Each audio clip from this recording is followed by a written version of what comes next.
Man tas bija moments, kad man bija ļoti svarīgs viens brauciens, kurus neaizbraucu. Man nebija pases. Es braucu trolejbusā.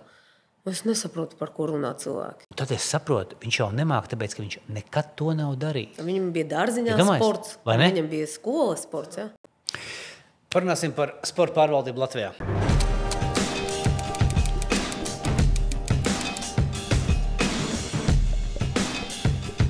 Publiskie visi resursi par tevi pirmkārt Latvijā liecina un saka, ka tu esi tātad cilvēku ar invaliditāti jāšanas sporta aizsācēja Latvijā.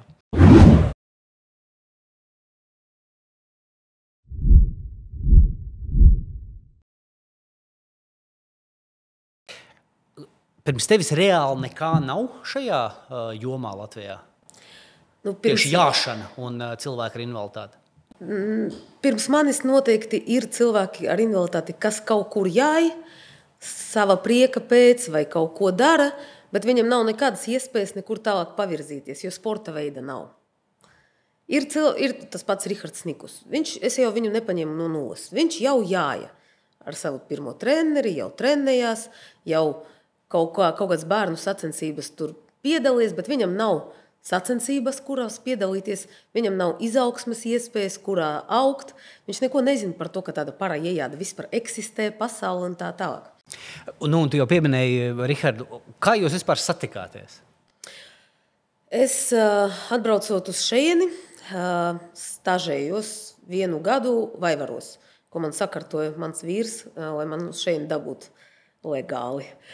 Un stažējos es tajos Vaivaros reitterapijas tajā pulciņā un sapratu, ka nav mana sfēra, bet es zināju jau par reitterapiju diezgan daudz, un daudz arī strādāju ar izciliem reitterapeitiem Irkutskā, un sapratu, ka tas nav ne tāds līmenis, pie kura es esmu pieredzis, ne arī man īsti tā mana sfēra.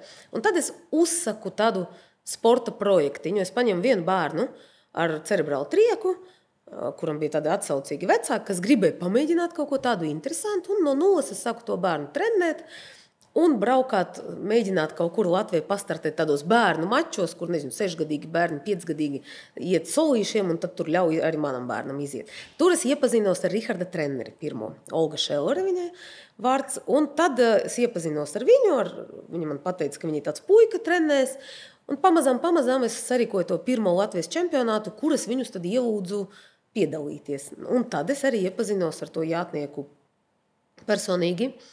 Un tas bija tas brīdis, kad tu paskaties un saproti, ka šim cilvēkam Dievs ir devis. Viņam būs. Bet, protams, tas kāda līmeni viņš toreiz bija, tas nav salīdzināms ar to, kas ir tagad. Bet cik viņam toreiz gadi? Tas ir pirms 20 gadiem, tad viņam droši vien tajā brīdī bija kaut kāda 9, tagad viņam 37, jā, kaut kas tāds, 17, 19 droši vien kaut kas tāds. Un tad pēc tam ir nieka 20 gadi, un viņš ir čempions. Jā. Un Zirgs slavenais, kā viņš pievienojas jūsu kompānijai? Zirgs, jā, mūsu fantastiskais Zirgs. Tiešām viņš pievienojas mūsu kompānijai ļoti mērķiecīgi. Tajā brīdī Rihards jau bija tad pasaules līmeņa sportists, bet, teiksim tā, 10-nieka sportists. Un mums bija iespēja startēt ar šī zirga tēvu. Tad mums bija iedots viņš uz startu, bija tāds Cadillacs, lielisks ērzelis, ļoti skaists un foršs, bet mēs nevarējām tajā brīdī atļauties viņu nopirkt, viņš bija uz pārdošanu, viņš arī pārdevās uz Ameriku pēc tam. Bet mēs bijām zirga meklējumos, un es ieraudzīju sludinājumu, ka tiek tirgots tā Cadillac'a dēls, tāds King of the Dance, un es aizbraucu viņu apskatīties, un es, kad ieraudzīju to zirgu, kas arī bija ļoti līdzīgi kā Riharda tā situācija, tas bija 4-gadnieks laikam. Tajā brīdī vēl neizveidojas, neko nemāk. Bet es redzēju, kā viņš kustās, un man bija skaidrs, ka tas zirgs ir jāņem. Viņš bija arī nedārgs. Un man bija savukārt kliente, kurai jau bija viens savs zirdziņš, hobija jātniece, kurā meklēja vēl vienu zirgu kā kompanionu savam pamatzirgam, un kura zināja par to, ka es nodarbojos ar to parajējādu un kaut ko mēģinu pabīdīt. Un viņa teica, ka varbūt, ja tu meklē man zirgu, tu varētu viņu meklēt ar domu, ka viņš varētu būt arī parazirgs. Un tad mēs aizbraucam ar viņu pie tā King of the Dance, pamēģinājumu un paņēmām. Jā. Un tad ir, tev toreiz ir skaidrs, ka tas tāds trūkstošais elements priekš. Jā, bet pagāja vēl kaut kādi laikam gadi no tā brīža 4, kamēr Rihards uzsaka sadarbību ar to zirgu. Un sports ir sarežģīts, tur visādi peripetijas bija pa to laiku, jo nevienmēr ir tā, ka tas sportists uzreiz arī grib ar to zirgu. Jā, mums tur bija sarežģīti, bet tad, kad sāka, tad bija skaidrs, ka tur viss būs labi. Bet, pagāja laiks. Un runājot par šo gadu, par Olimpiādi un Parīzi. Jā, tas man liekas ārkārtīgi svarīgs gads man personīgi, jo man kā sportista vadītāja vai treneri nekad nav bijis zelts, uz ko es ļoti ceru, un Rihardam ir visas iespējas to zeltu iegūt. Viņš ir reitinga numur 1 pašlaik, viņš ir pasaules čempions, viņš ir Eiropas čempions, viņš ir Tokio sudraba medalists, un viņam ir izcils zirgs, un pats viņš ir izcils jātnieks. Viņam ir visas iespējas šobrīd to zeltu paņemt. Bet saki, Tokijā toreiz pirms 3 gadiem, tas bija tā kā nedaudz arī, man personiski kā tādam līdzjutējam, kas seko līdz sporta norisēm, man tas bija tā kā pārsteigums, tā sudraba medaļa. Jūs toreiz pēc tā gājāt jau tā kā pilnīgi mērķiecīgi, vai arī tas bija vairāk nekā uz to brīdi? Nē, mēs uz to gājām ļoti mērķiecīgi. Mēs īstenībā mērķējam arī uz zeltu, bet to brīdi nesanāca to zeltu dabūt. Bet interesanti, Rihards arī nebija numur 1 reitinga, viņš bija numur 2 reitinga to brīdi, un tā arī sanāca. Jā. Mēs uz Tokiju gatavojamies ļoti mērķiecīgi. Tas bija ārkārtīgi īstenībā smags periods. Tur šis Covid vēl tieši tā, mēs trāpījām Covid, un kā jau visi lieli sporta līdzjūtēji un arī sportisti zina, ko nozīmē sagatavošanas posms Olimpiādē, ka tev viss ir sareiķināts līdz minūtei, un tad tev pārceļo. Tas ir šausmīgi, jā. Es domāju, ka visi sportisti to izjūt, bet mēs arī izjūtam, protams. Bet mēs ļoti saņemamies, mēs ļoti gājam uz to sudrabu, un tas sudrabs ir tāds smagi nopelnīts, bet mēs uz viņu... Tā jums nekāda nejaušība nebija. Tas bija tāda grūta, smaga darba rezultāts, kur nekāds veiksmes faktors... Veiksmes faktors vienmēr pastāv, tu var saklīboties pirms starta, ja? bet nē, mums tas bija, mēs uz to orientējamies, mēs uz to gājam, un tas bija tāds nopietna darba rezultāts, un tā Tokija vispār man palika atmiņa diezgan murgains turnīrs, tas bija ar visu to Covidu, un tas bija šausmīgi. Skatītājiem? Tad, ja skatītājiem, tu dzīvo cietumā, mēs dzīvojam reāli cietuma apstākļos, un katru reizi tu paņem no tās olimpiskas village, iekāp auto, un tu pārbaudi visu temperatūru un visu, izlaiž caur skaneriem, tu iekāp autobusā, kuram apzīmogo durvis un logus. Un tev aizved vienkārši uz stali, kur tu atkal izēji visu to pašu procedūru. Tad tu tur esi tajā savu treniņu laiku, un tāpat tevi aizved atpakaļ. Un tad tu dzīvo gandrīz mēnesi. Tas ir psiholoģiski ļoti sarežģīti. Saki, lūdzu, bet pasaulē šis sporta veids, tā ir tāda kaut kāda plaša kustība, populāra, augoša kustība? Jā, visnotaļ. Un pēdējo laiku arvien biežāk tas iet uz to, ka tas ir vienā laikā kopā arī ar veseliem jātniekiem. Jā, tā kā, piemēram, pasaules čempionātu un Eiropas čempionātu jātnieku sporta jau sen ir kopā. Tas jau nav nekāda tur nozīmē. Jā, nav. Tu vienos dienā uz šī paša laukuma startē parajējāda un 2 dienā tur startē Grand Prix lielai balvai un nākamajā stunda tur lec. Ja? Tā kā viņi ir savienojuši to ļoti kopā. Kas arī, manuprāt, ir... es teiktu, totāli pareizi. Es arī domāju, ka tas ir totāli pareizi, un daudz runā par to, ka paralimpiskas un olimpiskas spēles arī, tā kā vēl paliek tā atstarpe, ja tur vēl tas 2 nedēļas, vai tagad būs pavisam uzreiz praktiski, ja Franči pirmo reizi tā dara. Bet es jau tomēr joprojām esmu par to, ka tam ir jābūt vismaz, es saprotu, ka viņi nevar ietilpināt to viena laika posmu, nevar būt ir tehniski, tīri tehniski dēļ milzīgiem apjomiem, bet tam ir jābūt zem vienā zem vienam spēlēm. Tā ir mans viedoklis. Nav jābūt paralimpiskām spēlēm un olimpiskām spēlēm. Ir jābūt olimpiskām spēlēm, kurā ir arī tādas un tādas klases. Jā. Bet šī kontekstā runājot, te pāris gadus atpakaļ plaša diskusija par to, ka Latvijas Paralimpiskā komiteja vēlējās celt, noteikti vēlās arī vēl ar vienu šobrīd celt īpašu olimpisko centru vai sporta centru tieši paralimpiskiem sportistiem un tam līdzīgi. Pilnībā no sirds atbalstot jebkādas investīcijas no valsts puses, infrastruktūras sakārtošanā, lai cilvēki ar invaliditāti varētu pilnvērtīgi gatavoties un līdz ar to pēc tam arī piedalīties sporta sacensībās. Un ne tikai cilvēki, kuriem ir, sportisti, kuriem ir kaut kāds liels potenciāls kā sportistam, bet principā nodarboties cilvēki ar invaliditāti ar sportu. Tā mana sajūta, ka tas tomēr ir kaut kāds nedaudz atžgārnes ceļš. Celt kaut ko atsevišķu, kaut kur. Man liekas, ka drīzāk mums būtu jādomā ceļot olimpisko centru, nākamo vai jādomā par investīciju objektu esošajā olimpiskā centrā Grostons ielā, lai tur varētu pilnvērtīgi nodarboties arī cilvēki ar invaliditāti ar sportu, jā, un paralēli tas būtu. Tas jau būtu tas, ko mēs saucam par kaut kādu iekļaujošu sabiedrību, jā, kad nekā kaut kur pilnīgi nošķirti tikai un vienīgi cilvēkiem ar invaliditāti kompleks, kas man liekas drīzāk rada, kā minimums tādā psiholoģiskā nozīmē, ka tie ir kaut kādi, kaut kur malā, tur kaut kas īpašs ir vajadzīgs, jo no otras puses, kas īpaši vienkārši jāpielāgo, lai tehniski, bet citādi, kāds starpīgi. Es esmu pilnībā par integrāciju, vienmēr esmu to teikusi. Vienmēr esmu bijusi pret tādiem geto rajoniem. Es savās ikdienas treniņos cilvēkus ar invaliditāti lieku vienā grupā ar parastiem sportistiem, un man pārsvarā man tie treniņi notiek visiem sportistiem kopā esot. Arī Rihards regulāri trenēs tieši tajā pašā brīdī, kad manēža kāds lec vai jāj vai vēl kaut ko dara.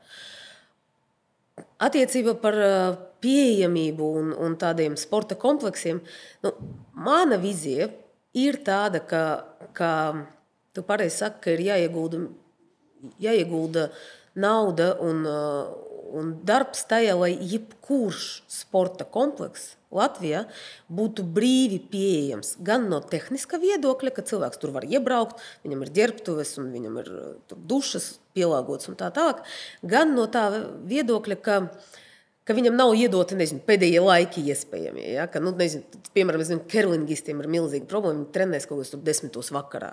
Kāds treniņš 10. vakarā?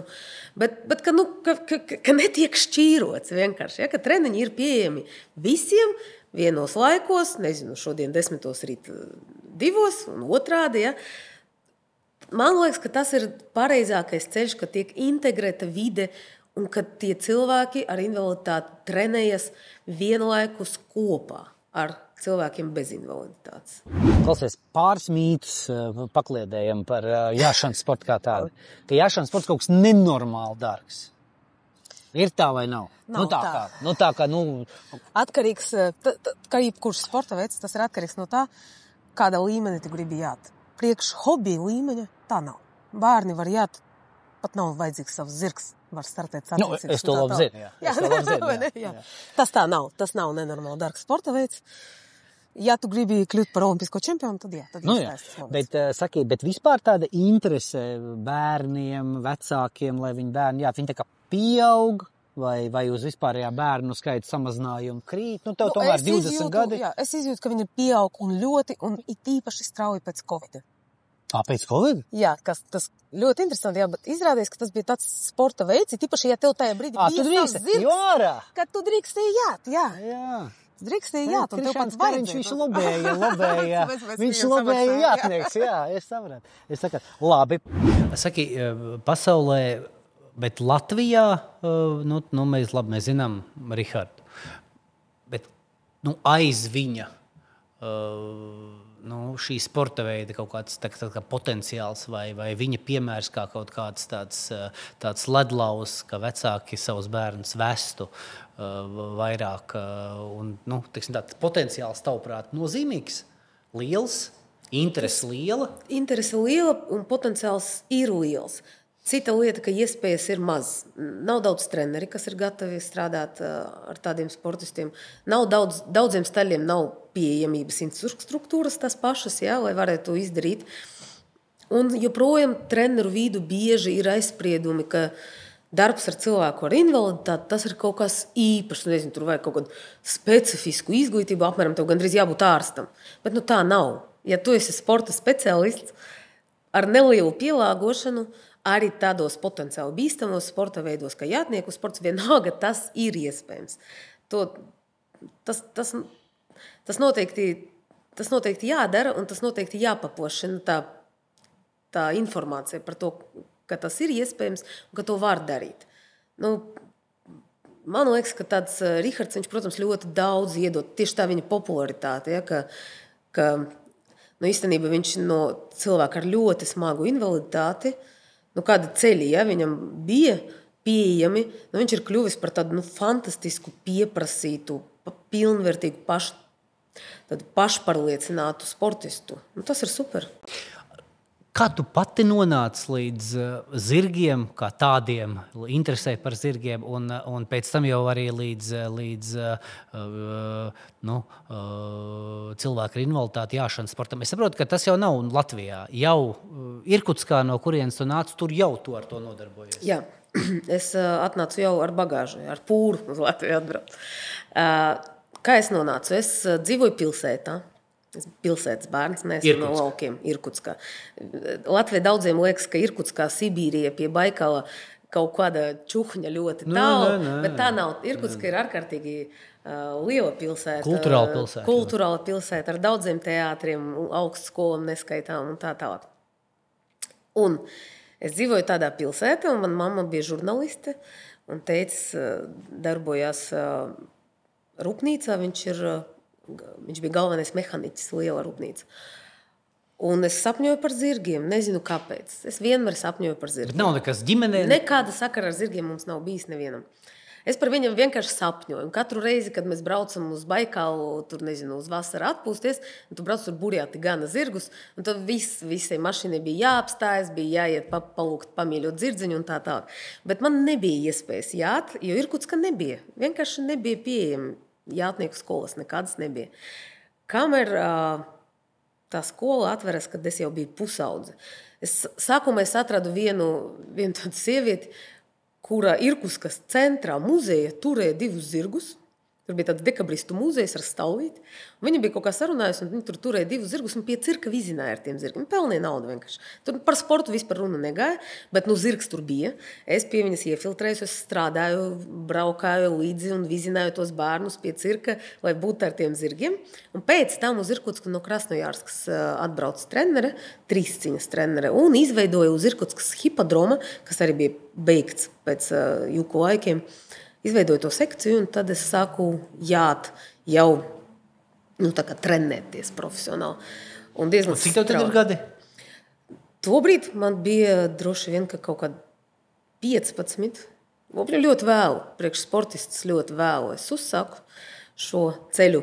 Bet es diezgan ātri labi attīstījos un ātri guvu panākumus. Un ilgi arī Irkutska biju vadoša sportiste, bet... un tāda veida es uzsāku jāt.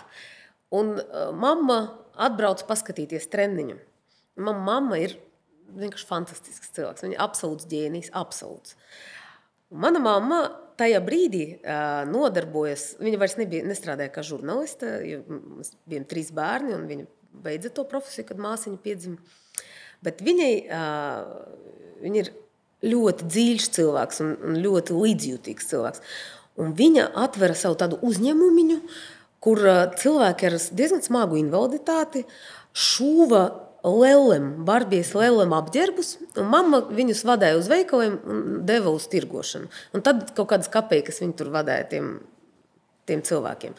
Jāsaka, ka mēs paši arī dzīvojam diezgan nabadzīgi tajā brīdī, nebijām nekāda turīga ģimene.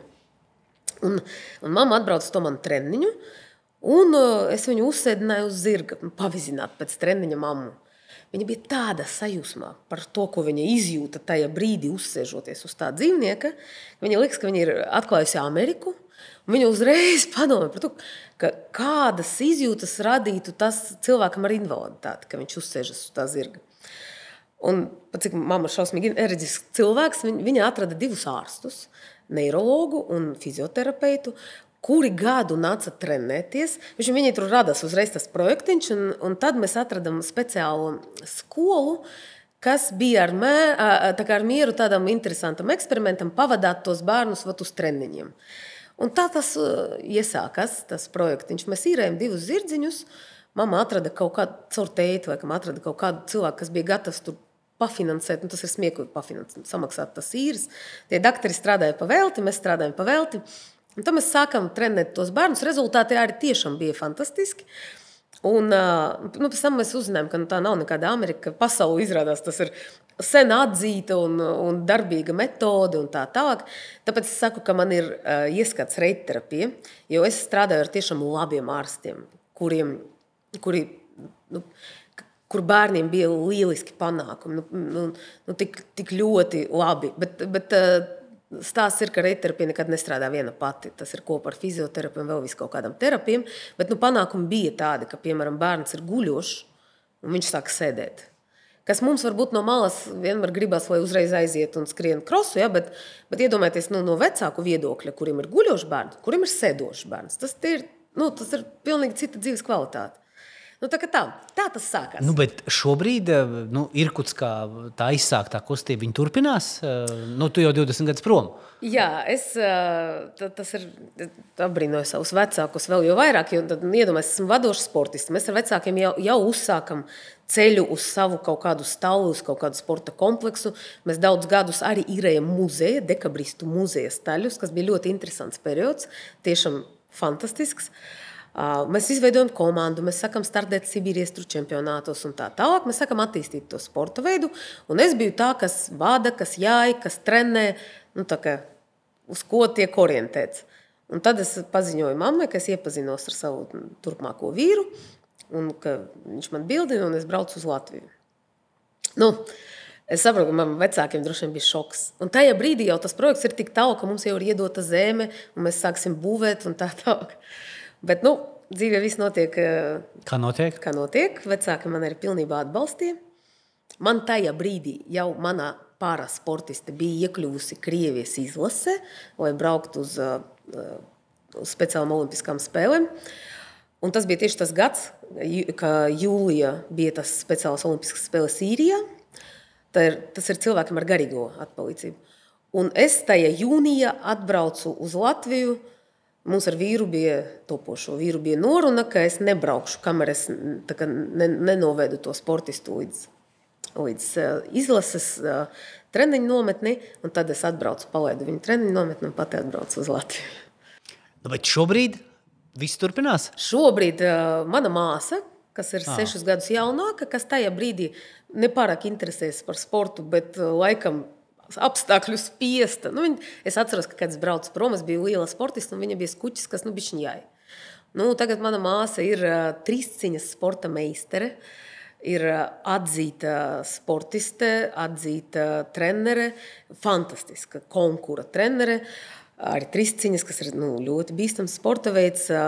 Tikko viņa iekļuva arī Krievijas izlase treneru sastāva, kas ir liels panākums. Sibīrijas reģionam, kas ir grūti iekļūt Maskavā kaut kur. Pa to laiku Irkutska ir uzbūvēts fantastisks sporta komplekss. Tas, par ko es to sāku par integrāciju. Ja? Iedomājieties, ir skaistā vietā.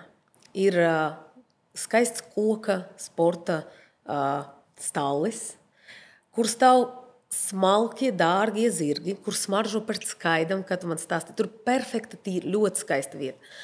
Kur stāv smalkie zirgi, kur trenējas reģiona labākie sportisti, privāti zirgi stāv, bet no visiem privāti zirgu pansies izmaksam procents aiziet bezmaksas grupiņai, kur trenēs bērni ar invaliditāti.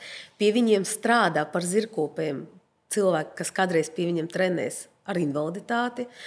Un katrs no treneriem, kas ir augsta līmeņa treneri, obligāti trenē kādu bērnu ar invaliditāti. Tur ir tāds fantastisks integrējošs pasākums. No vienas puses tā ir prestīža un skaista vieta, kur turēt zirgu ir gods, kur braukā gubernatori un tā tālāk. No otras puses tā ir vieta, kur milzīgs bērnu skaits visu laiku saņem to bezmaksas ārstēšanu. Un no trešas puses visi pārējie bērni un pieauguši un visi, kas tur ir, viņi uztver to, ka cilvēks ratiņkrēslā tā ir vieta, tā ir normāla lieta. Viņa bērns trenēs, viņam nav invaliditāte, un blakus trenēs bērns, kuram ir invaliditāte. Un viņi ir līdzvērtīgi, viņi piedalās sacensības un tā tālāk. Un mamma, teica šobrīd arī ir iesaistīta vēl tagad jau tas ir viņu pamatdarbs un tā tālāk. Protams, tas ir visas ģimenes uzņēmums. Ģimene bija dibinātāja. Man bija jābeidz būt tā kā valdē šim pasākumam, mainot pilsonību. Tas ir fonds, jā? Jā, tas ir ģimenes fonds, jā. Tā kā es no tā fonda esmu izgājusi iesniedzot dokumentus uz Latvijas pilsonību, lai vecāki varētu turpināt to darīt. Jo, ja viņu fonda būtu cilvēks ar ārvalsts pilsonību, viņi būtu uzreiz, kas tur iностранный агент un tā tālāk. Jā, tas ir sarežģīti. Kad tu pēdējo reizi esi bijusi pie viņiem, pie vecākiem un ģimenes Krievijā? Tas ir smags man jautājums. Pēdējo reizi es biju tieši pirms kara sākšanas Ukrainā. Mēs burtiski aizbraucam. Mēs bijām uz Ziemassvētkiem. Mēs aizbraucam prom. Pēc pāris nedēļām tas sākās. Jā. Protams, pēc tā momenta es neesmu braukusi uz Irkutsku nevienu reizi. Neesmu redzējusi teiti, piemēram, ļoti sen, jo viņam ir veselības problēmas. Viņš nevar lidot. Ar māmu, ar māsu es tiekos kaut kādā Turcijā kaut kad, bet retāk. Un ar tēti es neesmu tikusies vispār. Un tas ir ļoti grūti, jo man ar ģimeni ir ļoti tuvas attiecības. Ļoti tuvas, un mēs ļoti mīlam viens otru. Mēs, protams, uzturam nepārtrauktu kontaktu WhatsAppā un tā tālāk. Bet par domu aizbraukt uz Krieviju, protams, ka nē. Protams, ka nevar. Bet iemesls tu baidies? Es pirmām kārtām es baidos viennozīmīgi, ka es vienkārši no turienes neatbraukšu. Netiks arī, jā. Jo es jau esmu paspējusi pietiekoši padzīvot Krievijā, kura vēl kaut vai nebija uz ārpasauli, vēl neizskaties tā tik brutāla valsts, bet tā iekšējā sajūta, ka tev tur tiesību nekādu nav, tā jau sen bija. Tu zini, ja tev paņem policists, vsjo, tu pēc tam vari, ko gribi darīt, bet Tā kā jā, man pirmkārt bail, otrkārt, lai cik man būtu patīkami atrasties mājās un tajā tur ar draugiem, veciem un tā, bet atrasties tajā valsti kā valsti man nav pašlaik pieņēmami. Nezinu. Otrs jautājums tāds, ka nenormāli traumatisks, ka principā bīstami, jāatzīst, man dēls pie Daras trenējās, un tiešām tā tagad liekas jautri, bet tajā brīdī tu, protams, Sirmo un Stīvs paliedz. Karls pirmo reizi nokrita. Jā, pirms nedēļas pirmo reizi nokrita, un īstenībā, baigi, es laiku gaidīju to brīdi, kad tas būs, jau viņš jau tagad 3 gadus, jā, man visu laiku likās, kad tas būs, es nezinu, kā es tam. Un tad tas acu priekšā notiek. Bet tas mīts par to traumatismu. Tur ir tā, ir jāizvēlās stālis un treneri, kas ir profesionāli savā ziņā. Tad ļoti samazinās traumatisms, jo vienkārši drošības tehnika ievērošana, ja tu ievēro drošības tehniku, viņa ļoti samazina traumatismu. Mani bērni, tu zini, jā, krīt, protams, jau krīt, bet, es neteiktu, ka baigi bieži, un man nav bijuši nekad ārkārtīgi smagi gadījumi. Gadījies, kādu kāju salauzu, jā, gadījies. Bet tādi, ka tu kaut kādu invaliditāti pēc tam iestājas, tādu nav? Nē, tā man nav gadījies, jā. Bet ar to ir jārēķinās, ka tas, protams, var būt. Tas ir traumatisks sporta veids. Bet, es domāju tā, ievērojot drošības tehniku, tiešām ievērojot, jājot vestes ķiveres uz normāliem zirgiem, jā, kas nav kaut kādi pilnīgi nepiemēroti bērniem. Tas traumatisms samazinās stipri, bet vecākiem ir jābūt gataviem, ka tas ir sporta veids, kur krišana ir norma. Tāpat, kā slidojot, visi zina, daļslidošana, hokejs, kritīs un daudzīsies. Tā tas ir.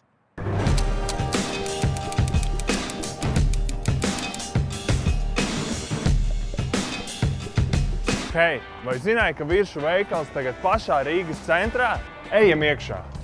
Kā vienmēr, jūties kā mājās. Kafija pati labākā Viršos. Kas dara, tas izdara. Viršos vienmēr ļoti garšīgs ēdiens un vienmēr draudzīgi piedāvājumi visiem. Uzņemiet savu enerģijas lādiņu tepat virsos, lai jums pietiek jaudas gan atpūtai, gan treniņiem. Nu, un saki, karš Ukrainā, es esmu daudz dzirdējis stāstus no krieviem no Krievijas, kuri īpaši ir Rietumē Eiropā vai ārpusē, ka ģimenes ļoti sašķeltas šī jautājuma dēļ un tam līdzīgi. Kā ir tava pieredze ar ģimeni, ar draugiem? Es ceru, ka tas neietekmēs manu ģimeni, ko es tagad sāku, bet mēs nekas nav sašķelts, un mana ģimene noteikti neatbalsta karu. Tāpēc mums nav sašķelts, jā, varbūt un tā. Bet neatbalstīt karu dzīvojot Krievijā ir ļoti sarežģīti. Kas ir jāsaprot, ka cilvēki tiešām īstenībā nesaprot to, cik sarežģīti būt Krievijai cilvēkam, kurš neatbalsta šo pasākumu. Bet es, piemēram, esmu beigusi attiecības arī ar dažiem cilvēkiem, kurus es uzskatīju par inteliģentiem un gudriem un labām paziņām, kuri vienkārši absolūti arī publiski atbalsta to karu. Jā, tas ir paradoxāli. Es tiešām spēju absolūti iedomāties un nepārmet nevienam cilvēkam, kurš aktīvi neiet, principā,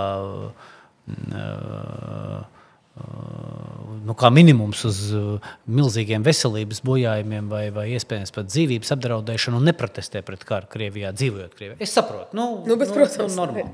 Tiešām, taču saprotam, ka tas ir loģiski, jo tur tā mašīna nevienu nežēlo. Bet tad, kad savukārt izvēlas otru pozīciju, ļoti aktīvi atbalstīt, tas mulsina. Man arī ir pāris paziņas tur no tām basketbola dzīves laika, ka mēs taču pietiekami ilgas gadus spēlējām ar Krievijas klubiem un tā, kur man arī likās visinteliģentākie, vienlaikus atvērti cilvēki, tur loģiski, un tagad es skatos kaut kādas pozīcijas, tur izkārti Z-burti, basketbolu, tur zālēs, man tas, tā kā mēms. Jā, to es nevaru saprast. Bet tu pilsonību tu pieņem pēc, izšķiries iegūt Latvijas pilsonību pēc kardarbības sākuma. Tas arī kaut kāds tieši tas karš nospēlē kā tāds triggers, jo es esmu lasījis tavus publiskos izteikumus un skaidrojumus, tev jau visa juridiskā puse, tavs absolūti ekscelentās valodas zināšanas ļāva jau tev pretendēt uz un naturalizēties jau tur, es pieņemu, pirms 10 un vairāk gadiem. Jā, karš nospēlē, protams, lielu lomu, gan tīri psiholoģiski un tā kā, kad tu turi to pasi un tev ir neumolīgi, tas tiešām tā ir, ka tev ir tā Krievijas pasi un tas tā, tev negribās viņu ņemt rokā. Bet tā kā kauns? Protams, kauns un, protams, tāds riebums pret to valsti, kas kaut ko tādu dara, un tu negribi būt daļa no tās valsts. Gan, protams, arī mans darbs ir saistīts ar sportu. Man ir jābrauc uz starptautiskām sacensībām un tā tālāk. Un arī Latvijas politika bija tāda, ka, būdama Krievijas pilsone, es to nevaru turpināt darīt. Tas ir arī faktors viennozīmīgi, kas pātrināja. Es jau sen biju aizdomājusies. Tu jau par to runāji, maldos, 18. 19. gadā. Jā, bet, iedomājies, kad pilsonības maiņa, tas ir tāds čakars. Tas ir neskaitams dokumentu papīru kalns, kas tev ir jākārto. Es gadiem to neesmu darījusi, tāpēc, ka slinkumā ir dēļ. Tas ir... Plus to arī minēja, manuprāt, absolūti racionāli iemesli iepriekš braucot pie vecākiem uz Krieviju. Jā, kāpēc nav jāņem vīza arī, tas ir bērni un tā tā.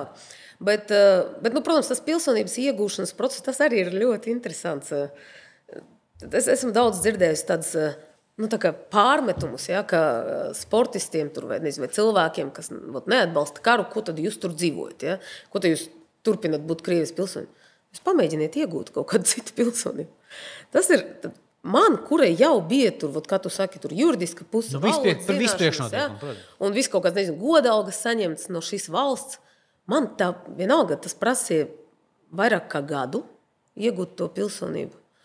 Man bija jākārto ļoti daudz visādi papīri, un pēc tam tad, kad tu jau tā kā esi ieguvis it kā, ja, tad tu esi, es nezinu, vai cilvēki zina to procesu, tas ļoti interesants. Tu iesniedz dokumentus Latvijas pusē, izskatīt tavu pieteikumu. To ļoti daudz visu dokumentāciju par savu dzīvi, tur kontiem, visu 10 gadiem atpakaļ. To visu izskata rūpīgi, ilgi, tur pusgadu un tā tālāk. Un tad Latvija saka, ok, davai, mēs tev dodam. Tev atsūta tādu garantijas vēstuli no Latvijas valsts, kur Latvija tev garantē pilsonību, kad tu attieksies no iepriekšējās. Un tad sākās. Otrā sērija. Ne otrā sezona, zini, kā seriālā. Jā. Tad, kad es saņemu to garantijas vēstuli, man liekas, ka viss ir. Tas bija decembrī. Pilsonību es ieguvu pēc Jāņiem. Ja? Pagājušā, jā. Tad tu karto vēl šitādu pašu papīru kaudzu Krievijas pusē. Piemēram, man bija jāpierāda, ka man nav Krievijai nodokļu parādus, kaut es Krievijai nedzīvoju 20 gadus. Labi. Un visi tie papīri, tas nav internetā, kad tu tur elektroniski izdari. Tev ir jāaizsūta pa pastu, lai tā puse paraksta un atsūta atpakaļ. Tad, kad tu visu to esi izgājis, un tu atnāc, un tad tu atsakies no tās pilsonības, un tad tu paliec karāties gaisā nenoteiktu laiku, no 3 līdz 6 mēnešiem. Krievijas puse izskata tavu iziešanu no pilsonības.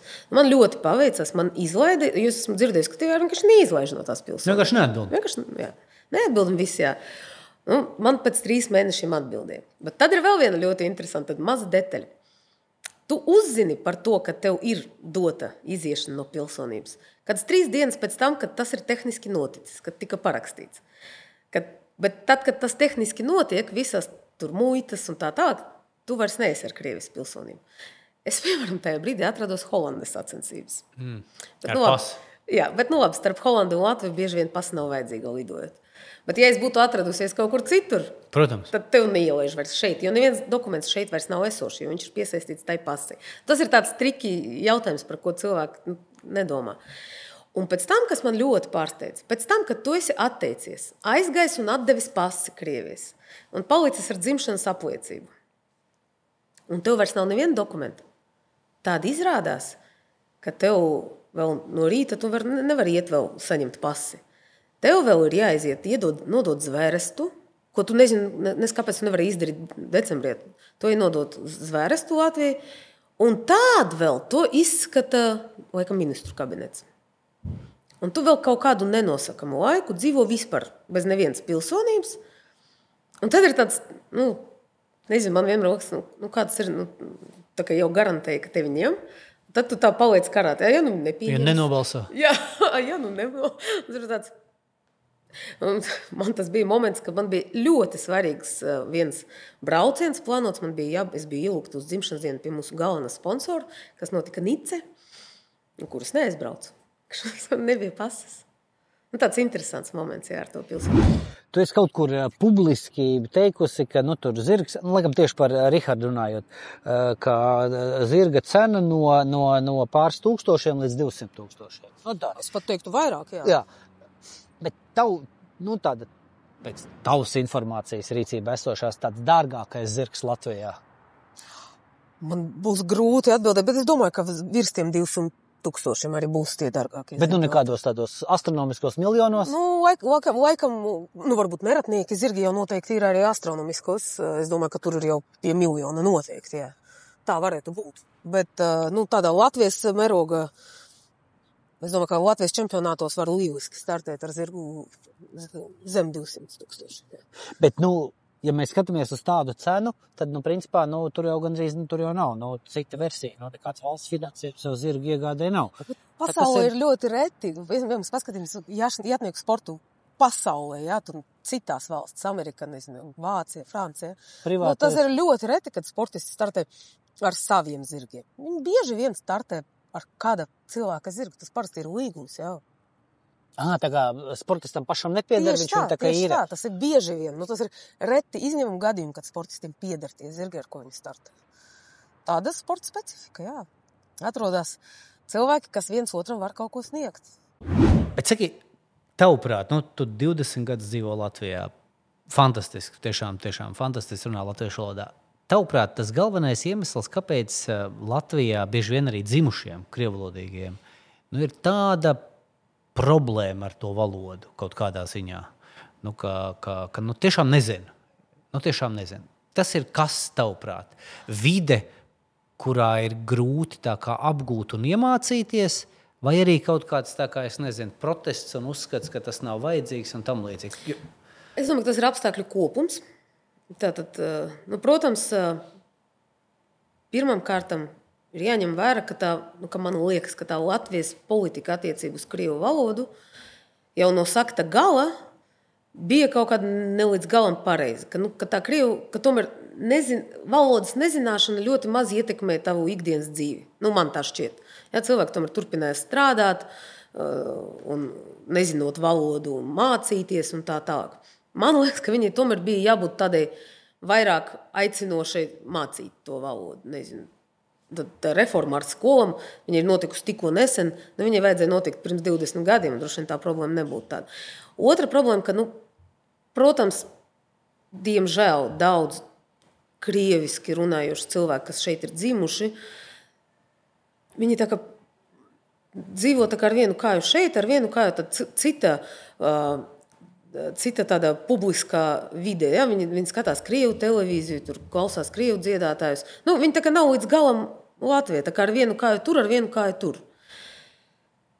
Un negrib mācīties. Ja? Tas man es nesaprotu, kā tas ir iespējams, jo man šausmīgi kaitināja atbraucot uz šeit. Man kaitināja, ka es braucu trolejbusā. Es nesaprotu, par ko runā cilvēki. Vienkārši es visu laiku eju, es nezinu, kas tur ir rakstīts uz tās mājas. Tas ir šausmīgi kaitinoši man. Es nezinu, acīm redzot, citiem nav kaitinoši. Bet, ir arī vēl viena maza lietiņa, par kuru maz runā, bet tu nesi ievērojis, ka, ja Latvijā, tu esi atnācis kaut kādām viesībām, ja, tur nezinu, pie kāda ciemos, un atnāk kaut kāds cilvēks, kurš latviski runā, bišķiņ. Vispār ir krievu valoda. Vispār ir, vai uz krievu, vai uz angļu. Tas arī tagad ir ļoti moderni. Atnāk cilvēks, viņš Latvijā dzīvo gadiem, nezinu, viņš ir cits valsts pārstāvis, viņš latviski runā un saprot. Bet visi runā ar viņu angliski. Pieklājība, var to uzskatīt kā. Vai nezinu, kā to nosūt, tāda ļoti liela viesmīlība vai kas man liekas, kāpēc? Kāpēc nerunāt ar viņu latviski? Ja? Es pēc sevis varu spriekst. Es tiešām vienmēr izmantoju iespēju patrenēt savu valodu. Tiešām, tas ir viens. Otrs iemesls, es domāju, tiešām ir tāda pieklājība, jo redzi, ceļš uz latviešu sirdi ir absolūts ar valodu. Tur vispār nav variantu. Ja latvietis dzird, ka ārvalstnieks vai tā nelatvietis, īpaši atbraucis vienalga vai no Krievijas vai no kādas citas valsts, tam nekāda nozīme nav. Cenšas runāt latviski un kaut ko saka, viss. Latvietis ar to ir paņemts, un to es bez ironijas saku, tas ir fakts, jā.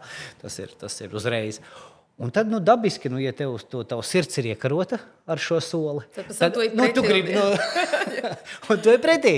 Bet tikai tā pretī aiziešana īstenībā ir kaitējums, īpaši attiecībā varbūt uz to sabiedrības daļu, kura šeit dzīvo. Ja, jo tiešām es pilnīgi apzinos, ka ir diezgan grūti to valodu attīstīt, ja ar tevi uzreiz pāriet uz krievu valodu cilvēku un runā.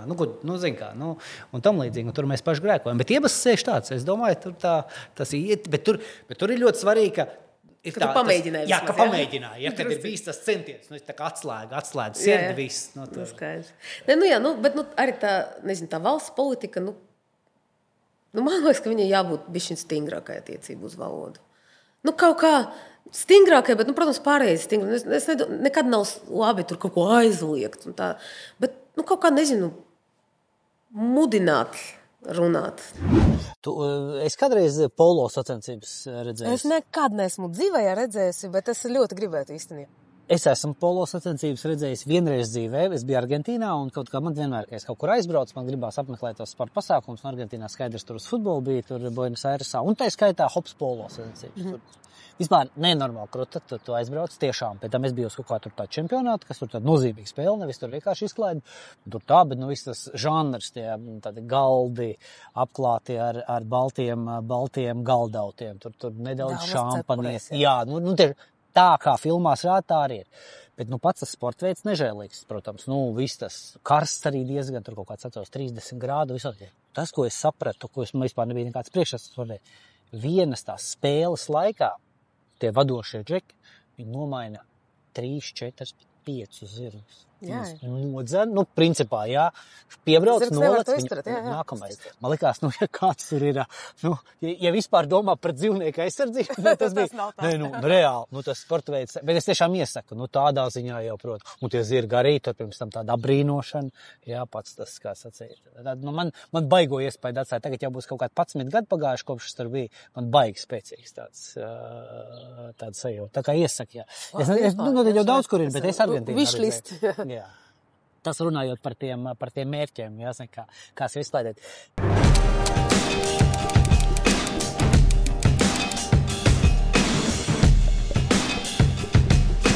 Spēlēt prot daudz.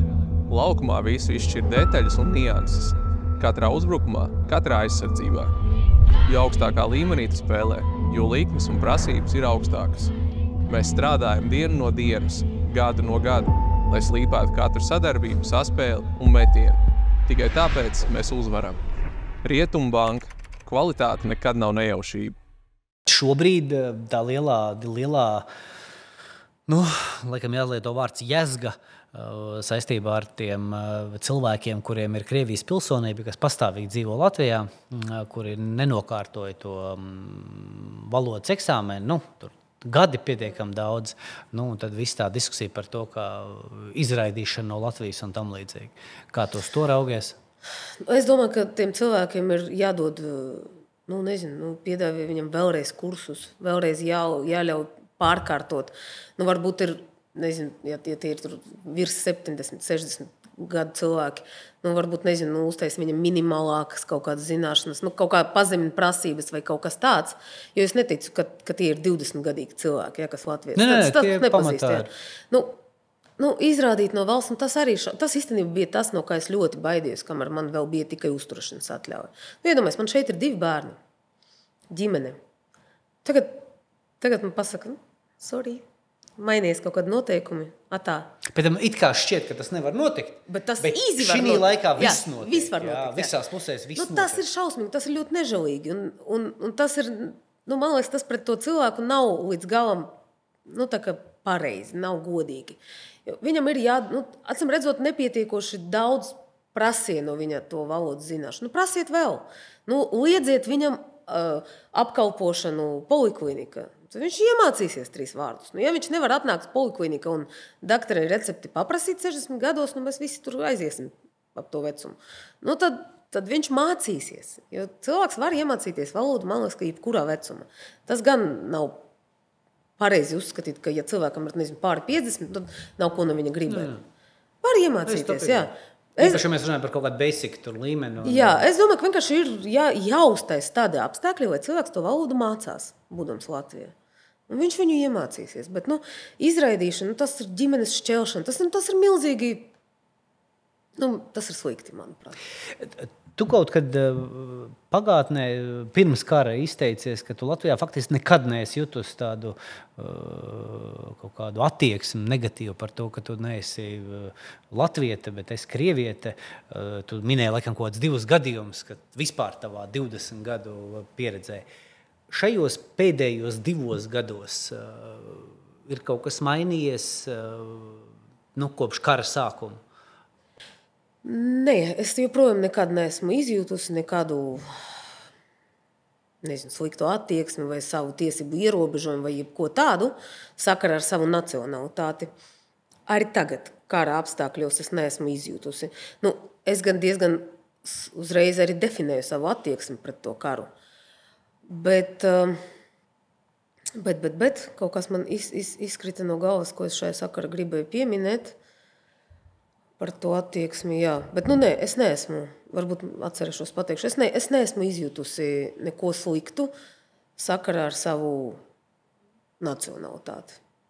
Es atceros, ko es gribēju teikt. Es pie sevis piefiksēju, ka tad, kad man paprasa, no kurienes es esmu, man ir neērti pateikt, ka esmu no Krievijas. Es piefiksēju tādu faktu, kas ir ļoti beidīgi īstenībā, jo es ļoti lepojos ar daudzam lietam, ko nes līdzi krieviskums. Bet, diemžēl, tie apstākļi ir tādi, ka tas, ko viņš nes līdzi slikts, tagad ir pāri tam. Ja? Ka es vienmēr esmu lepojusies ar savu izcelsmi, ar tur ar savām krīviskām saknēm, ar kultūras daļu, to mantojumu, ko es nesu līdzi. Bet tagad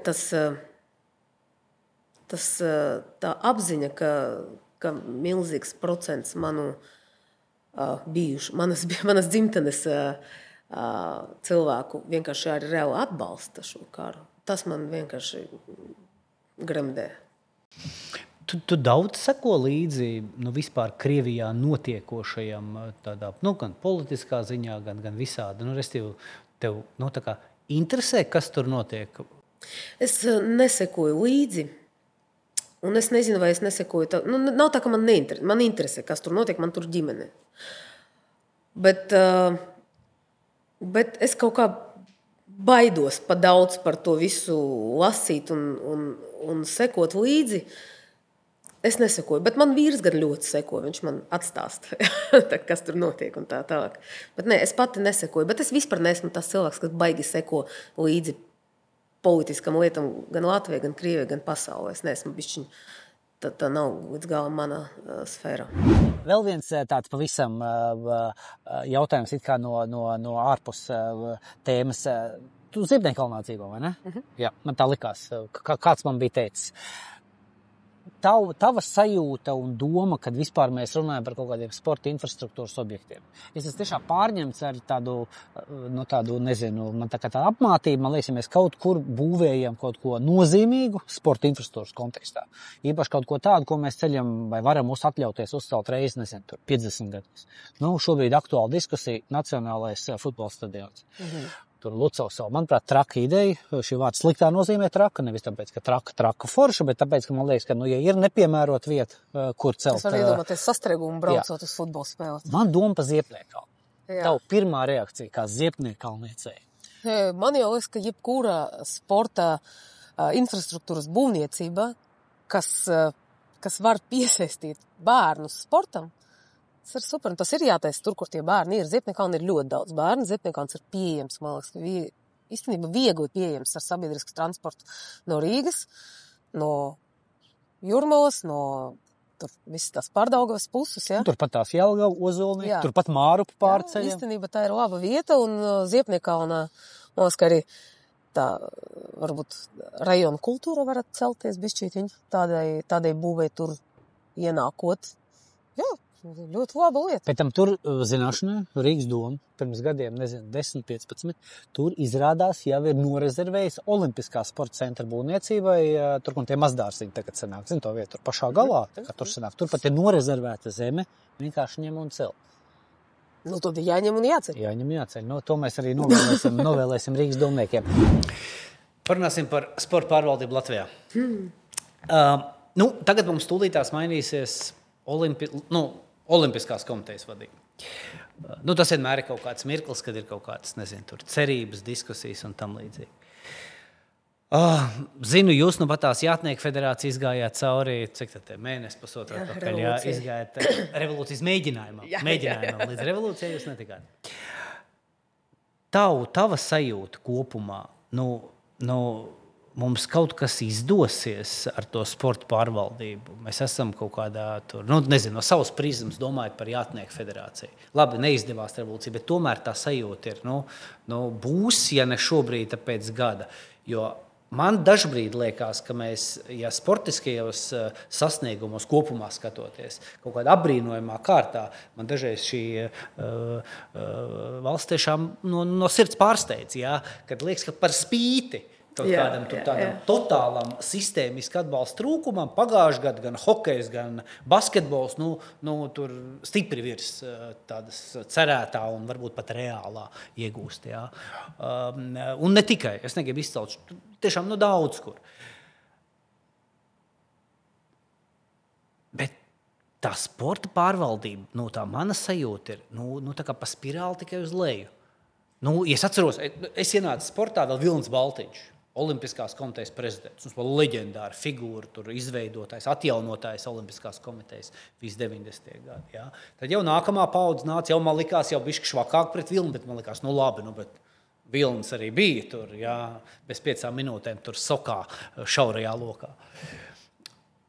Un tad tu saproti, ka, nē, tur, kā sacīt, ja, tava sajūta par sporta pārvaldību. Tur kaut kas, Man sajūta par sporta pārvaldi, ka mums ir kaut kādas tādas globālas kļūdas. Vispār par sportu runājot, par bērnu sportu, jauniešu sportu, profesionālu sportu, kaut kas neiet krasta globāli. Visu laiku tiek mēģināts labot, mainīt iestādes vietām vai kaut ko. Man liekas, ka mēs pašā saknē ejam nepareizu ceļu. Tiešām. Bet tas būtu tādas divas pamatlietas, tavuprāt, kas ir tādas fundamentālas lietas, kas būtu jādara citādāk. Sāksim ar bērniem. Ja? Paņemam bērnu. Ko Latvijā bērni domā par sportu? Kas viņiem ir sports? Kas Latvijas bērniem ir? Man ir 2 pusauģi. Ja tu man uzdod to jautājumu, es tev atbildētu, manuprāt, Latvijas bērni domā par sportu to, ko domā viņu vecāki. Tātad es vispār ticu šim stāstam, ka tur tieši to, ko domā vecāki, to domā arī bērni. Ja vecāki, es atvainojos, nestaigā, kur nu vēl sporto, viņi nestaigā tur līdz sportošanai vēl tālu vidēji, ja? Tur dzer labākā gadījumā pa sestdienām, svētdienām tikai jālu, sliktākā gadījumā biežāk un ēd vispār nedomājot par to, ko ēd, tad, diemžēl, to pašu domā bērni. Un kur tas viss... Kur tam visam ir kājas, kur viņas aug? Ja? Es tagad, tu zini, es biju aizgājis pamācīties, bišķiņ klāt pie visa, mācījos sporta psiholoģiju, sporta akadēmijā. Un man šo 2 gadu laika, tas maģistratūras mācības, lika aizdomāties tieši par to, ko tu šobrīd prasi, par globālo. Ja? Es it kā aizgāju tur mācīties ar domu par kļūt par labāku treneri un tā tālāk, un kļuvu, bet es aizdomājos par lielam, kas notiek Latvijā sporta un bērnos. Un tātad bērns iet vai nu skolā uz sportu, par vecākiem vēl nerunāt, par vecākiem tas tu pareizi pateici, bet tas ir cits vēl plaukts.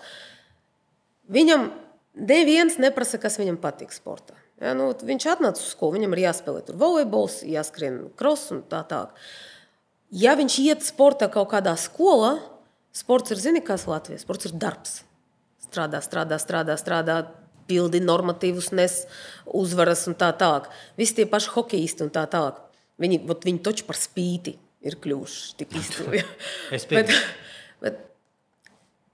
Un mēs vispār neveidojam bērnam apziņu, ka sports ir kaut kas foršs.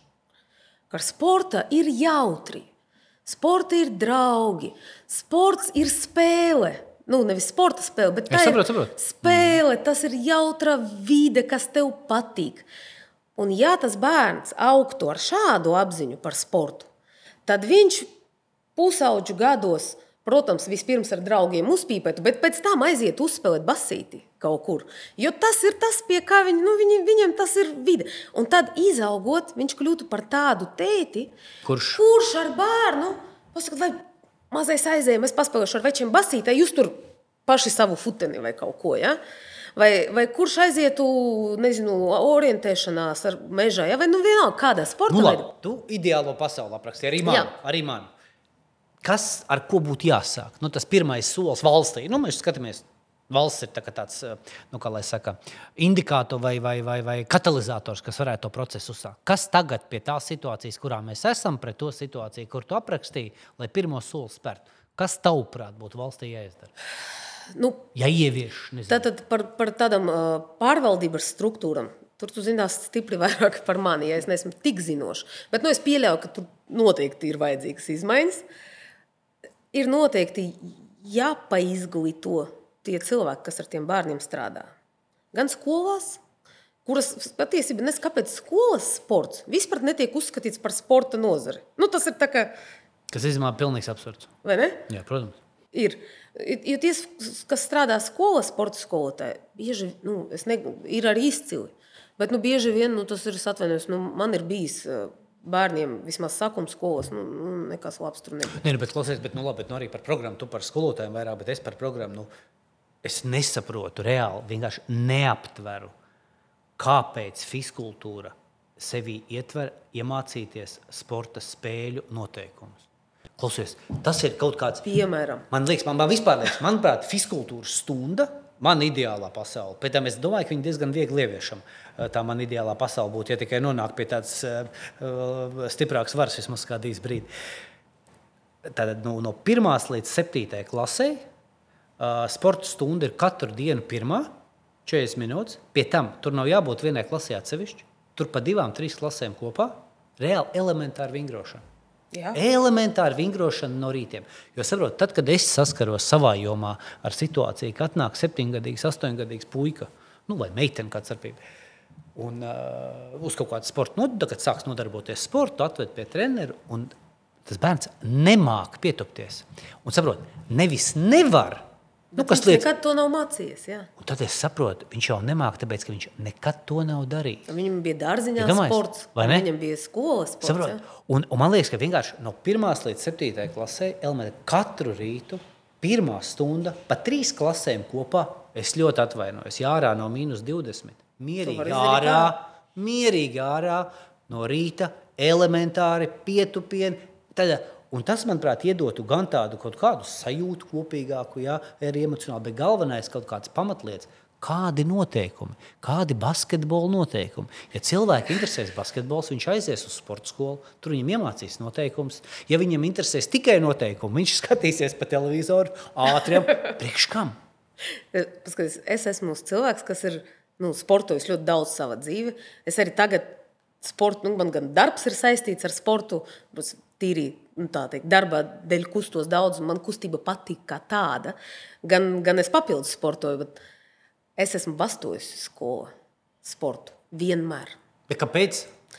Bezjēdzīgi. Nē, man bija ļoti konkrēts iemesls. Man bija jāspēlē volejbols. Es nesāju brīles. Okay. Es regulāri dabūju. Labākā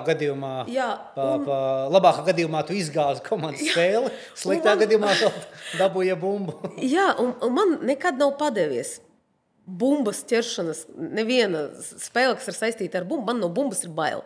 Ja man virsū lido bumba, man pirmā doma ir no viņas izvairīties. Jā. Man meita, piemēram, ir sporta deju sportiste. Ja? Tas ir ārkārtīgi smags sporta veids. Un viņa ir sportiste tāda augsta pietiekoša līmeni, ir bijusi arī Latvijas finālos un tā tālāk. Tagad viņa aiziet uz skolu un viņai nenokartota ieskaita volejbolu. Ja? Kāds volejbols? Es atvainojos, viņa ir rokas, ir viena no svarīgākām lietām, kas viņai ir vajadzīgas viņas sportā. Un tagad viņa ķers bumbu vai trapīs viņai pa to. Kur ir tāda ieskatīšanās tajos bērnos, ja? Iedomājies, man ir 16 gadniece, kas ir ļoti sportisks meitene, ja? Kura trenēs profesionāli konkrēti viena sporta veida. Kur ir tā iekļaušana? Kāpēc viņai jāspēlē basketbols skolā? Kāpēc skola nav tajās pirmajās klasītes, kāpēc nav piedāvāts vairāk? Tu saki, jāvingro. Piekrītu, visiem jāuztais tie vingrinājumi. Bet pēc tam savāciet, uztaisiet aptaujas, kuriem bērniem kādi sporti patīk, piedāvājiet viņiem tos. Māciet tos sporta veidus, kurus piekop ģimene. Ja ģimene teicis ir bijis basketbolists un, nezinu, mamma ir orientēšanas sportā, kādreiz trenējusies, māciet viņam tos sportus, kurus viņi var ar ģimeni pēc tam kopā taisīt. Dariet to. Par sporta infrastruktūru 2 vārdos. Ja vispār runā par kaut kādiem tādiem, kā lai saka, uzdevumiem, mums, redz, futbolistiem, pamatoti. Tas nacionālais sporta stadions tāda liela lieta. Skaidrs, tu tur nevar nekādā veidā sporta veidu virs kaut kāda līmeņa attīstīt, ja tev nav piemērota infrastruktūra. Cik lielā mērā jātnieku sports cieši no tā, ka nav piemērots infrastruktūras? Es domāju, ka ļoti cieši. Paldies Dievam, parādījies jau pēdējos gados. Jā, Latvijas sāk parādīt, tur tas pats Inču kalns ir pārņēmis uz sevi kaut kādas valsts līmeņa sacensības, jo tā bāze, protams, ir nesalīdzināmi labāka kā Kleisti.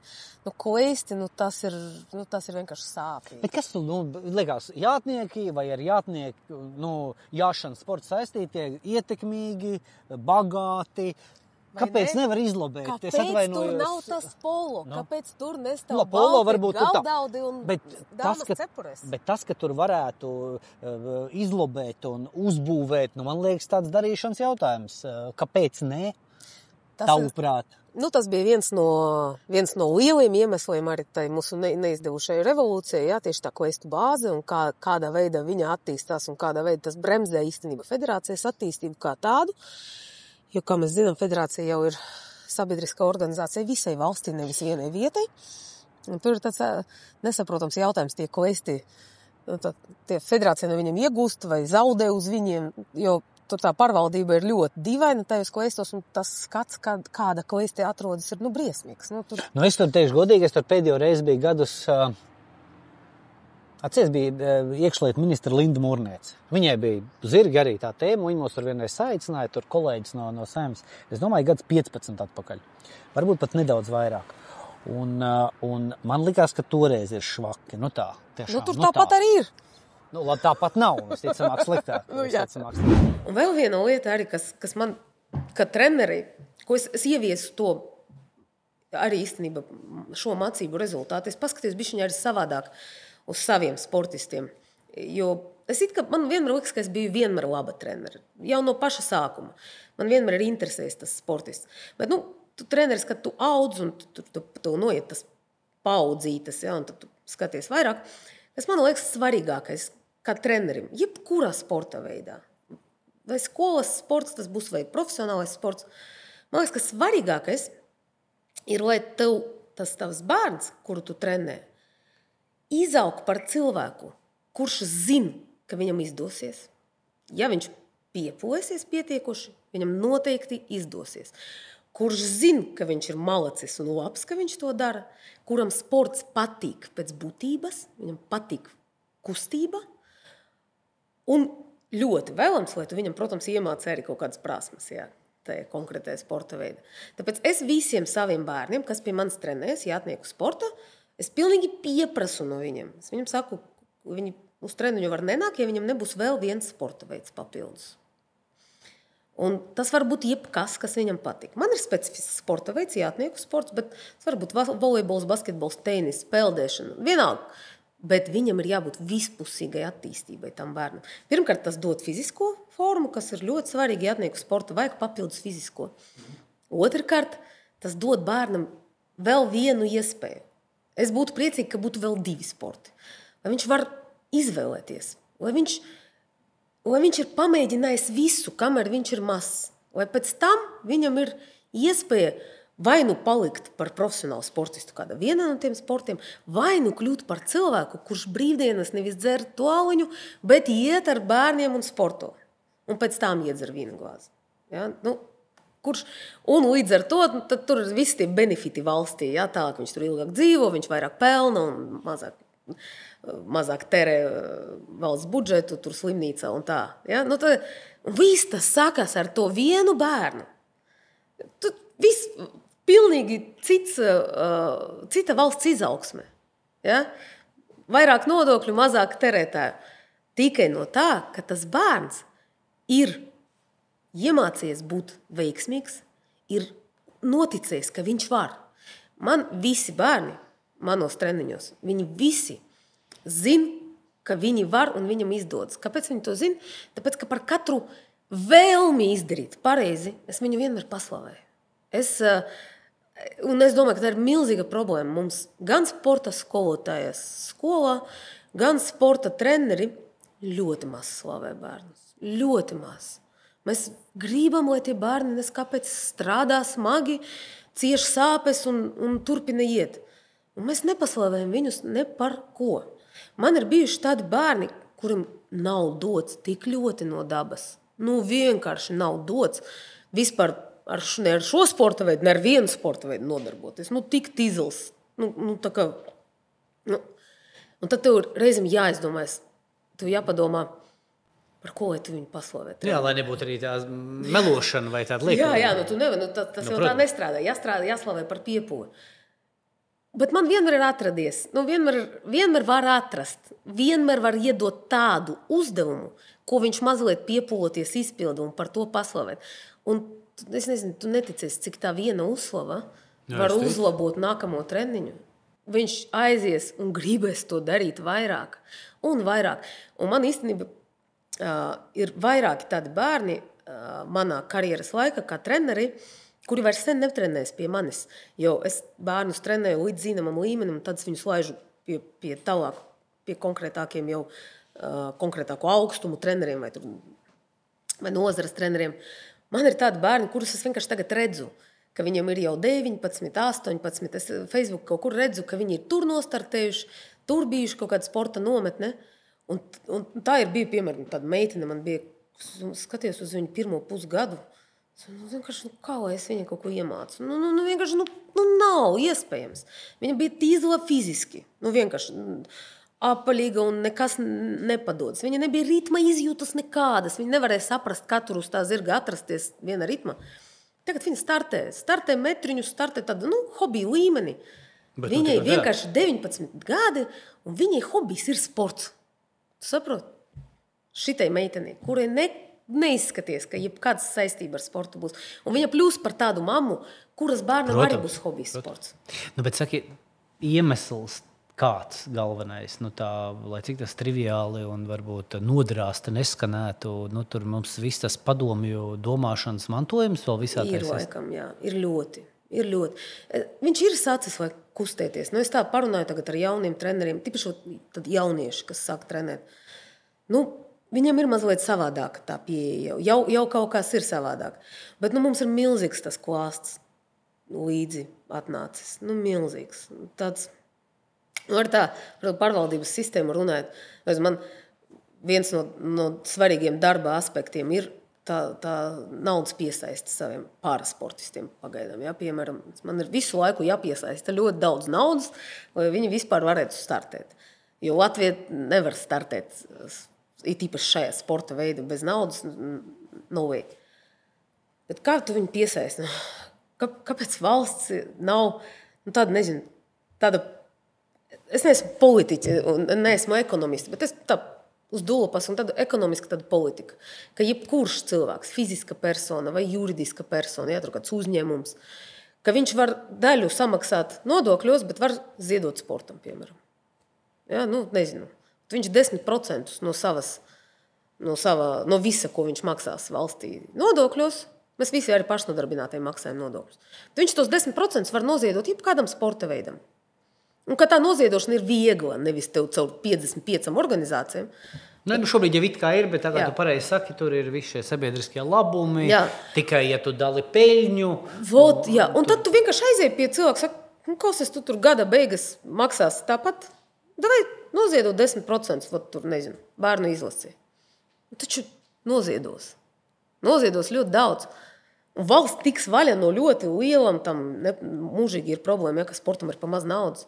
Un cilvēki paši samaksās. Ja tev bērns trenēs basketbolu, tu komandai atbalstīsi, lai viņš trenēs un lai komanda kaut kur tiek, nopirks formas, nezinu, vai tur rīkos sacensības, atbalstīs ar dāvaniņu.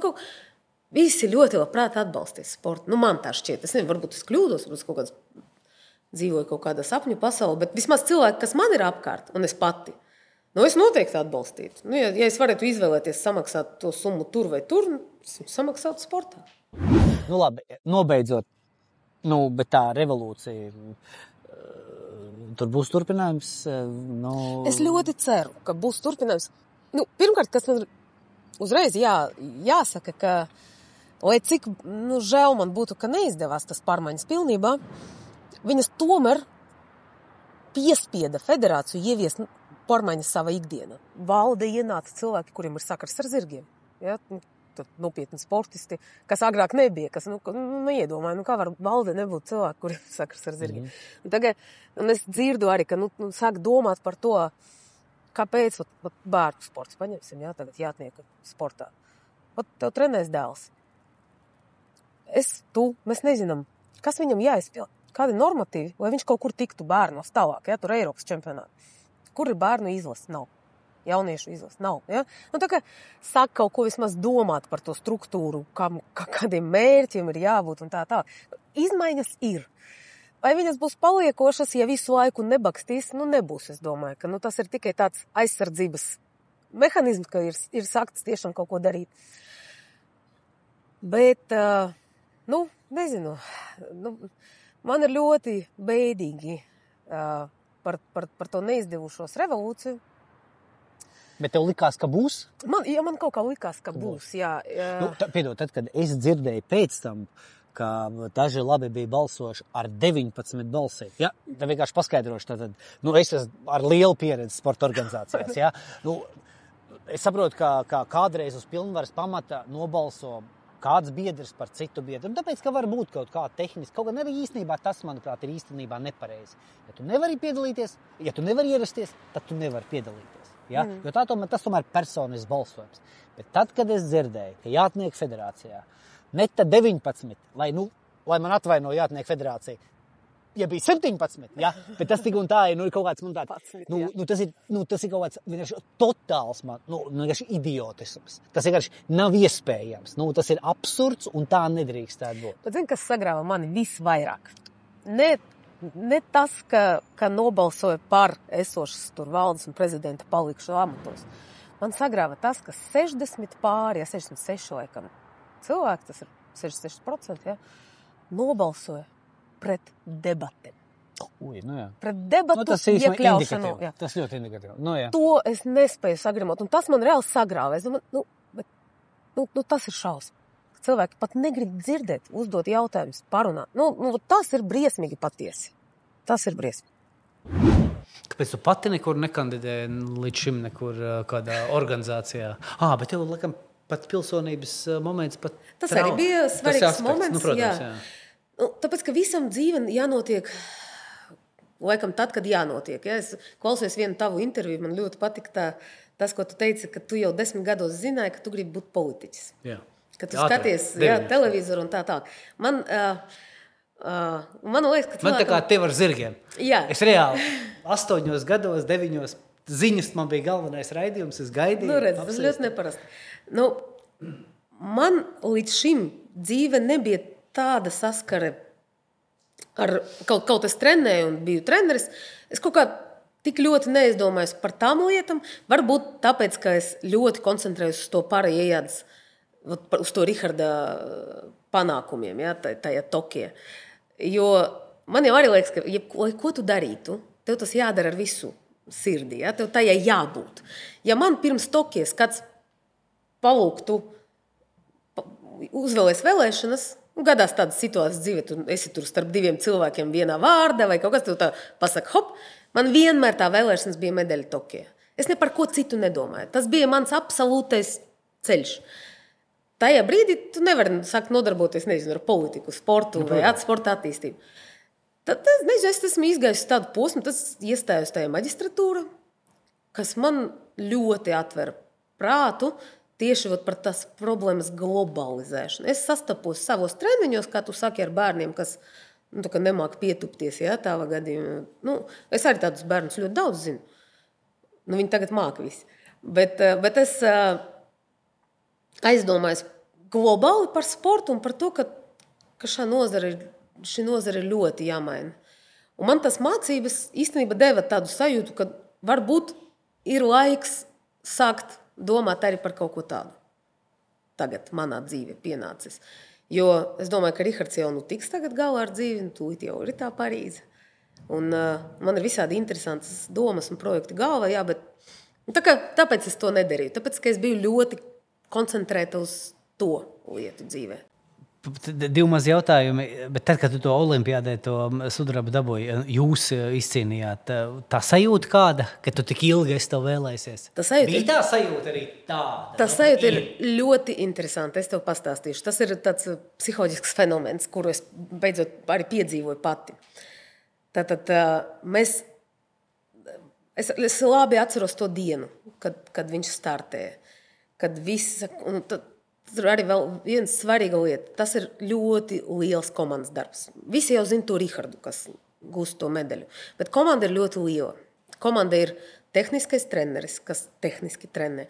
Komanda ir šoferis, kas liekas, ka tas, kas tur tāds, ja? Viņš ir šoferis asistents. Bet nogādāt zirgu līdz kaut kādai vietai, uz Tokiju, tad no Eiropas tur tālāk to dara Paralimpiskā komiteja, starptautiska. Bet nogādāt zirgu uz starptautiskām sacensībās tādā stāvoklī, lai viņš varētu startēt, tas ir milzīgs darbs, milzīga loģistika. Tie ir savi kontakti Eiropā, kad tu vari apstāties. Tas mūsu cilvēks, kas ir mūsu šoferis asistents, tas Kaspars Iesaliņš. Bez viņa vienkārši nebūtu tas medaļas. Tas ir tas grūms, tas zirgkopējs, kas tev brauc līdzi, kas rūpējas par zirgu sacensību laikā. Tas ir arī mums ir ļoti paveicies mūsu tā meitene, Karina Krauze. Viņa vienkārši ir zelts. Es varu nedomāt par to. Viņa ceļās tur naktī, viņa brauc, viņai tur sava sistēma, viņa zina, ko viņš vispirms paēd un kā viņš pēc tam treniņa jūtīsies vai kas viņam jāizdara. Es viņai tikai pasaku, cikos man vajag, vai viņš ir labā formā. Un tā diena Tokijā, es viņu labi atceros, kā mēs gatavojamies. Starts bija vakarā. Kā mēs tur izrunājam ar sportistu, kas viņam ir labāk, atpūsties, netraucēt vai otrādi, tur patusēt. Un tad, kad mēs atbraucam uz to stāvli, man bija tāds mazs video, es nezinu, vai viņš man ir kaut kur palicis, es tā kā pafilmēju, ko kurš dara. Tas tā kā tāda formulas sacensības, kur visi kaut ko dara. Visi darīja kaut ko ļoti konkrētu, ļoti koncentrēti, un tad viss tas process, tas ir ilgi, kad pusotru stundu, kamēr iet visi tie konkurenti iziet un tavs starts, un tad tu gaidi, kā citi nostartē. Tas bija ārkārtīgi tāds, ka visa tava būtība, visas komandai, tad vienojoši ļoti moments, ka jūs visi tikai gaidat uz vienu rezultātu. Un pēc tam, es domāju, ka mēs šausim šampi, mēs tur, pēc tam ir tāds tukšums. Es zinu, tas ir, jā. Tāds tukšums, ka Bet tas tukšums, tāpēc, ka vienkārši viss ir atdots, vai tāpēc, ka nebija tas zelts? Nē, mēs toreiz nebēdājām par to, ka nebija zelts. Tā bija godīga uzvara, objektīvi. Jā, mēs bijām lieliski, bet tā meitene arī bija lieliski, un bišķiņ vairāk viņa patika tiesnešiem. Nē, tas tukšums, tāpēc, ka viss ir atdots. Viss ir atdots. Tu nav nekā. Tu negribi šampanieti vakarā. Saprot? Tas viss, tu tagad atver tādu dežuru pudeli šampaniešu, kaut kā, bet tev nav spēka vairs pēc tam. Ja runā par tādiem kā sapņiem, ko tu vēlies, nezinu, tuvākos 20 gados savā profesionālajā karjerā izdarīt, tad tev ir kaut kāds tāds sapnis, ko tu šobrīd, kad tu skaties jau ar to pieredzi, kas tev ir, jau ar visu to izpratni un tādu tiem panākumiem un sasniegumiem. Kas ir tas, ko tu sev tiem nākamajiem 20 gadiem formulē? Ļoti interesanti. Tagad, kad tu man to paprasi, jāsaka, ka es tev nevaru momentāli atbildēt. Ja tu man paprasītu to pirms 2 gadiem, būtu skaidrs. Man būtu absolūti skaidra atbilde. Šobrīd, Parīzes skaidrs, ka tas ir, bet tas nav 20 gadi. Tas jau ir tā kā turpinājums. Tas vairs nav tā kā nekas jauns. Tā Tokija jau ir. Jā, tu man pilnīgi kaut kā tagad liki pašai saprast, ka šajā brīdī es neesmu gatava atbildēt, jo es noteikti saistu dzīvi ar sportu. Es domāju, ka es gribētu un esmu spējīga tieši šobrīd ar savu pieredzi, gan starptautisku lielu pieredzi pārējā, gan treniņa pieredzi ar bērniem, treniņos, kas ir ļoti svarīga.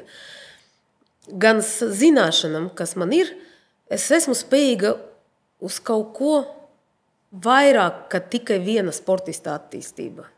Kāda konkrēta. Man liekas, ka es varētu kaut kādu labu pienesumu dot arī valstī, kura tagad es beidzot esmu arī oficiāli šajā valstī. Tā kā, man ir jāpadomā, lai atbildētu. Es tev to jautāju, tāpēc, ka man savā laikā viens mans draugs iemācīja tāds nedaudz pieredzējušāks nekā es toreiz. Viņš teica, atceries vienu lietu, ko mērīsi, tas arī augsts. Tas pats, jo skaidrāk tu noformulēsi, tas ir ko fakts, tu gribi. Mērķi ir vajadzīgi ļoti skaidri. Ļoti skaidri un precīzi, jo tad ir tā vienīgā versija, tāpēc es tev to pajautāju. Mērķi ir vajadzīgi ļoti skaidri. Iespējams, vienkārši mana dzīve ir posms, kura mērķi ir jāpārkārto bišķiņi. Un acim redzot, es sev viņus tieši šobrīd neesmu noformulējis. Un ir ļoti interesanti, ka es to atklāju tagad sarunā ar tevi, šeit. Man tas būs jāizdara. Man ir jāprecizē, ko tieši es gribu. Jo es ļoti daudzas lietas tagad gribu, bet man ir jānoprecizē, Dari, paldies tev. es tiešām no visas sirds. Īpaši gads, olimpiskais gads vienmēr tiem cilvēkiem, kas ir dziļāk sportā iesaistīti. Šoreiz arī basketbolistiem cits starpā, un ne tikai ar 3x3, bet ar augstu varbūtību. Arī klasiskā basketbola kontekstā. Bet no olimpiskais gads vienmēr īpaši. Es tiešām no visas sirds novēlu, lai viss ir, kā sacīt, mēs zinām, cik sportā viss ir izdarīts, 4 gadi aizvadīt, un kaut kādas sīkumi, kaut kas patraucē. Tā kā es novēlu, lai nekas tāds nenotiktu. Pirmkārt, lai nenotika kaut kas neplānots, kaut kas liekas, nevajadzīgs, jo skaidrs, ka, ja tas nenotiks, tad es tiešām no sirds ticu, ka jūs būsiet vislabākajā iespējamā formā, lai ar zirgu viss kārtībā. Jā. To var būt grūtāk, jo, kā nemāk jau runāt, nepateiks un tam līdzīgi. Jā. Tā kā lai tiešām viss izdodās, jo man ir pārliecība, ka, ja tas viss būs, tad jūs mūs priecēsiet, sporta līdzjutējs, jūs mūs priecēsiet un Parīz būs kaut kas pavisam īpašs. Tā kā, lai jums viss izdodās, tev arī cits starpā, es tev tikai novēlētu kaut kādā mirklī vienu vismaz no tiem mērķiem formulēt to, ka tu vēlētos arī kādā no institūcijām, kas attiecās uz sporta pārvaldību Latvijā nokandidēt, jo, manuprāt, tieši tā tava izpratne, redzējums par to, kā būtu jāorganizē.